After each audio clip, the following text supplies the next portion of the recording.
शुक्लाम्बरधरं विष्णुं शशिवर्णं चतुर्भुजं प्रसन्नवदनं ध्यायेत् सर्वविघ्नोपशान्तये।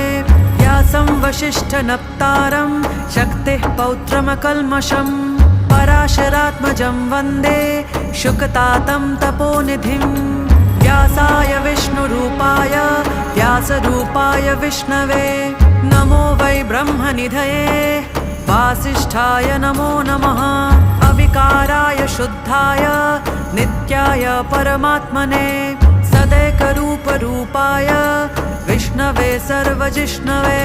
यस्य स्मरणमात्रेण जन्मसंसारबन्धनात् विमुच्यते नमस्तस्मै विष्णवे प्रभविष्णवे। ॐ नमो विष्णवे प्रभविष्णवे। श्रीवैशम्पायन उवाच श्रुत्वा धर्म